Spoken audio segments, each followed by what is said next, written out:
కీర్తనలు 23వ అధ్యాయము 1వ వచనము మనం చూడబోతున్నాం. చిన్నప్పటి నుంచే మనల్ని ఈ యొక్క వచనంలో మనకు నేర్పిస్తూనే ఉంటారన్నమాట. అంటే కీర్తనలు 23వ అధ్యాయము 1వ వచనము, ది లార్డ్ నా కాపరి, నాకు లేమి కలగదు, నాకు లేమి కలగదు. సో ఈ వచనం ఇంగ్లీష్లో మనం చూసినట్లయితే, the lord is my shepherd, I shall not want అని చెప్పేసి ఈ యొక్క వాక్యము మనకు తెలియచేస్తుందండి. అంటే యెహోవా నా కాపరి, నాకు లేమి కలగదు అని చెప్పేసి ఈ యొక్క వాక్యము సెలవిస్తుంది. So if hour God is our shepherd, మన ప్రభు మన యొక్క కాపరిగా ఉంటే మన యొక్క జీవితంలో ఏ ఒక్క కొదువ కూడా మనకు ఉండదని దేవుని యొక్క వాక్యం మనకు సెలవిస్తుంది. హల్లెలూయా.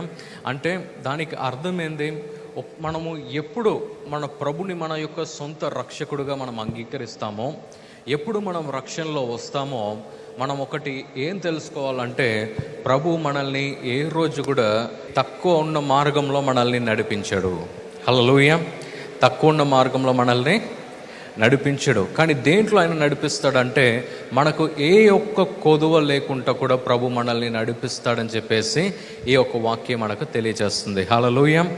సో ఎప్పుడు కూడా మనం ఏం నమ్మాలంటే, ప్రభు మనల్ని ఇక్కడ నెక్స్ట్ వర్స్ కనుక మనం చదివితే, పచ్చిగల చోట్లలో మనల్ని సార్ రీడ్ చేయండి. పచ్చిక గల చోట్లను ఓకే ఆయన నన్ను పరుండ చేయుచున్నాడు, శాంతికరమైన జలముల యొద్ద నన్ను నడిపించుచున్నాడు అని చెప్పేసి మనం చూడగలుగుతున్నాం.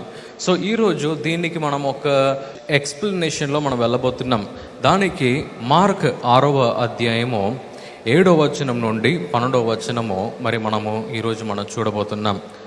Mark chapter number 6 from verse number 7 to 12 మరి మనము చూడబోతున్నాం.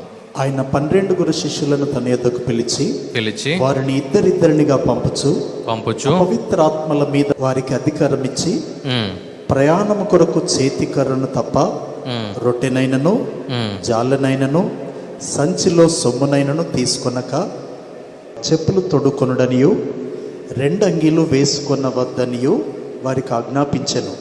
మరియు ఆయన వారితో ఇట్లనెను, మీరు ఎక్కడ ఒక ఇంట ప్రవేశించెదరో అక్కడ నుండి మీరు బయలుదేరు వరకు ఆ ఇంటనే బస చేయుడి.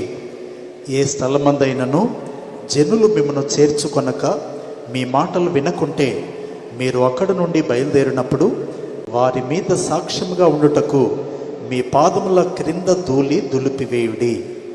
కాగా వారు బయలుదేరి మారు మనసు పొందవలనని ప్రకటించుచు అనేక దయ్యములు వెళ్ళగొట్టుచు నూనె రాచి అనేకులకు రోగులను స్వస్థపరచుచుండిరి.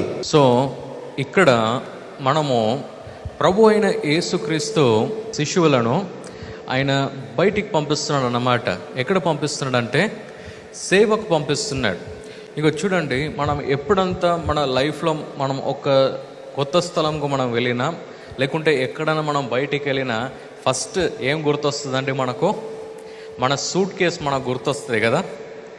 అది ఎక్కడనో ఇంట్లో ఎక్కడనో పక్కకు పడి ఉంటుంది. అంటే ఏదో మూలలో ఎక్కడనో దూరంలో, ఏది షెల్ఫ్ పైననో లేకుంటే కిందనో లేకుంటే ఎక్కడనో దూరంగా ఉంటుంది. కానీ బయటికి వెళ్తున్నాము అని చెప్పేసరికి ఫస్ట్ మనకేం గుర్తొస్తుంది? సూట్ కేసు గుర్తొస్తుంది. సూట్ కేసు గుర్తొచ్చి ఫస్ట్ ఏం గుర్తొస్తుంది? అబ్బా మనం ఏం మర్చిపోకూడదు, ఏది కూడా మర్చిపోకూడదని మనకు గుర్తొస్తుంది. అంటే ఒక్క షర్ట్ పెట్టాల్సిన స్థలంలో 3 షర్ట్ పెడతాం, ఒక్క బ్రష్ పెట్టాల్సిన స్థలంలో 2 బ్రష్ పెడతాం. అంటే చాలా అవేర్నెస్ అయిపోతాం. అంటే ఇక్కడ బయటికి వెళ్తున్నాము, లేకుంటే ఏదో కొత్త స్థలంకి వెళ్తున్నామంటే ఇంకా ప్రికాషన్ అయిపోతాం కదా. కొన్నిసార్లు ఏం ప్లాన్ చేస్తాం, 3 రోజులే జర్నీ అని చెప్పేసి మనం అనుకుంటాం మన మనసులో. కానీ 6 రోజులకు కావాల్సిన బట్టలంతా పెట్టుకుంటాం.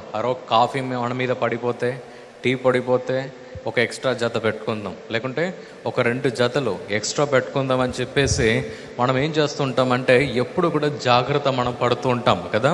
కానీ ఇక్కడ ప్రభు అయిన యేసుక్రీస్తు ఆయన ఏమనైనా తెలియజేస్తుందంటే, నేను మిమ్మల్ని బయటికి పంపిస్తున్నాను, కానీ మీరేం చేయకూడదంటే బ్రెడ్ తీసుకెళ్ళకండి, బ్యాగ్ తీసుకెళ్ళకండి, డబ్బు తీసుకెళ్ళకండి, ఇంకా వేర్ శాండల్స్ అంటే చెప్పులు మాత్రం వేసుకోండి, ఒక షర్ట్ ఒక ప్యాంట్ మాత్రం వేసుకోండి, ఎక్స్ట్రా షర్ట్ కూడా పెట్టకండి. కానీ మీరు ఏం చేయండి అంటే మీ యొక్క సేవకు మీరు అడుగు పెట్టడం మీరు ప్రారంభించండి అని ప్రభు అంటున్నాడు. వెంటనే ఇది చదివిన వెంటనే మనకేమనిపిస్తుంది తెలుసా? చాలామంది ఏమనుకుంటారంటే సేవకుడికి ఏది కూడా ఎక్స్ట్రా ఉండకూడదేమో అని చెప్పేసి అనుకుంటారు. అన్న నీకు ఒక్క షర్టే ఉండాలి, ఎక్స్ట్రా షర్ట్ నీకు ఉండకూడదన్న, ఆ విధంలో ఆలోచిస్తారు. అంటే నీకెందుకన్నా కారు, నీకు సైకిల్ ఉంటే చాలా అంటారు. అంటే సేవకుడు అంటే అలాగే ఉండాలేమో ఇలాగే ఉండాలేమో అని చెప్పేసి కొంతమంది అలాంటి తీర్పు కూడా వారు వేస్తుంటారు సేవకుల్ని చూసి కదా. అదైతే ఇంకా చాలా ఘోరంగా అన్నమాట. అన్నా ఏందన్నా మీది లైఫ్ ఇలా ఉంది అని అంటారు. అంటే స్టేజ్లో మీరు మాట్లాడుతున్నారు, మీకు ఎందుకు ఇవంతా అని అడుగుతాడు. అరే బాబు, ప్రభు మాకు ఇస్తే మేము ఉంచుకుంటున్నాం అని కొన్నిసార్లు చెప్తూ ఉంటాము. కానీ నేనేమంటున్నానంటే ఇక్కడ ప్రభు ఏమన్నాడంటే ఏది కూడా ఎక్స్ట్రా తీసుకొని వెళ్ళకండి సేవకు అని అంటున్నాడు. అంటే మన జీవితంలో కూడా కొన్నిసార్లు ఏం ప్లాన్ చేస్తాం తెలుసా? ఈ తరము కాదు, ఇంకా 3 తరాలకు ఏం కావాలో అన్నీ ప్లాన్ చేస్తాం. కొంతమందిని మీరు చూసారా? కొంతమంది ఏం ప్లాన్ చేస్తారు? ఇప్పుడు మాత్రం కాదు, ఇంకా 3 తరాలు, ఇంకా 10 తరాలకు కూడా అన్నీ ఆలోచించి ఇప్పుడే పెట్టేస్తారనమాట కదా. అంటే ఒక్క ఇల్లు సరిపోదు, 10 ఇల్లు కావాలి, 20 ఇల్లు కావాలి, 30 ఇల్లు కావాలని చెప్పేసి కొందరు అలా కూడా వారు ప్లాన్ చేస్తారు. కానీ ఇక్కడ ప్రభు మన దగ్గర ఆయన ఏమని మాట్లాడుతున్నాడో తెలుసా? నీ యొక్క పోషణ నీ ద్వారా రాదు, నీకు కావలసిన పోషణ నా ద్వారా వస్తుంది అని ప్రభు మాట్లాడుతున్నాడు ఈ వచనం ద్వారా. హల్లెలూయా. అంటే దానికి అర్థం ఏంది? నీకు కావలసిన ఎక్స్ట్రా షర్ట్ నేను ఇస్తా, నువ్వు జీవితంలో నువ్వు అడుగు పెట్టు, కానీ నీకు కావలసిన ఆ ఎక్స్ట్రా బట్ట కూడా నేను ఇస్తా. నువ్వు చెప్పులు వేసుకొని, నువ్వు షర్ట్ వేసుకొని నువ్వు నీ ప్రయాణంలో నువ్వు అడుగు పెడతావు, కానీ నీకు కావలసిన అన్నిటినీ కూడా నేను సమకూరుస్తా. నువ్వు డబ్బు వెళ్ళాల్సిన అవసరం లేదు, కానీ నీ మార్గంలో నీకు కావాల్సిన డబ్బు నేను ఇస్తా. ఇక్కడ ప్రభు అదే ఆయన మాట్లాడుతున్నాడంటే ఇక్కడ శిష్యుల దగ్గర కూడా ఆయన ఏమని తెలియజేస్తున్నాడంటే ఏది కూడా తీసుకెళ్ళకండి. ఎందుకు? మిమ్మల్ని పోషించేది మీరు కాదు, నేను అని ప్రభు అక్కడ మాట్లాడాడు. హల్లెలూయా. ఈరోజు మనము కూడా మన జీవితంలో మనం ఏం తెలుసుకోవాలంటే మన జీవితంలో వచ్చే ప్రతి ఒక్క దీవెనలు కూడా ఎక్కడి నుంచి వస్తుందండి? ప్రభు దగ్గర నుంచే వస్తుంది. హల్లెలూయా. ప్రతి ఒక్క క్రిస్టియన్ కూడా ఆయన ఏమనైనా తెలుసుకోవాలంటే, ప్రతి ఒక్క క్రైస్తవ బిడ్డ కూడా ఆయన ఏమని తెలుసుకోవాలంటే నాకు కావలసిన సమస్తము కూడా ప్రభు దగ్గర నుంచే వస్తుంది. ప్రభు మాత్రమే నాకు ఇవ్వగలడు.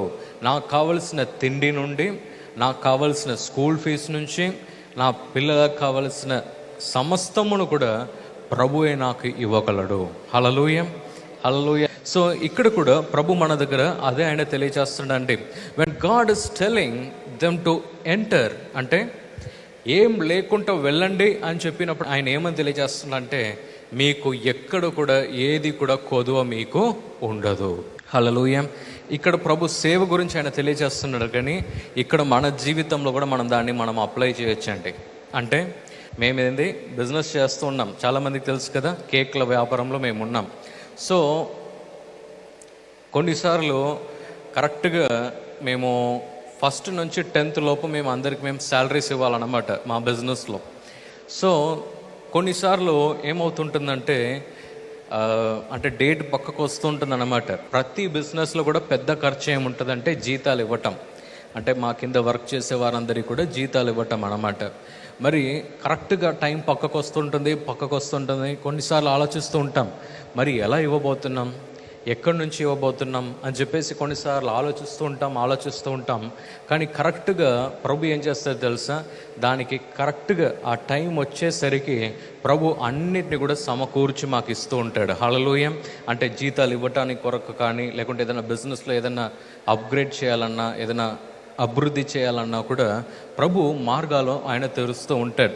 సో మనము కూడా మన జీవితంలో మీరు ఏ ఒక్క సిచ్యువేషన్లో ఉన్నా కూడా మీరేం నమ్మటం మీరు ప్రారంభించాలంటే ప్రభువే మీ కాపరిగా ఆయన ఉన్నాడు. హల్లెలూయా. మీకు ఏది కూడా లేమి మీకు కలుగదు అని చెప్పేసి ప్రభు ఈరోజు మీతో ఆయన మాట్లాడుతున్నాడు. ఈ ప్రోగ్రాం మీకు ఆశీర్వాదకరంగా ఉన్నదని మేము నమ్ముతున్నాం.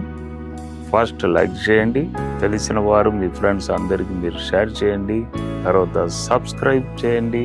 తప్పగా ప్రభు మిమ్మల్ని దీవిస్తాడు. ఇక రాబో వీడియోను కూడా మీరు చూడండి, దీవించబడండి. ప్రభు మిమ్మల్ని దీవించును గాక. God bless you.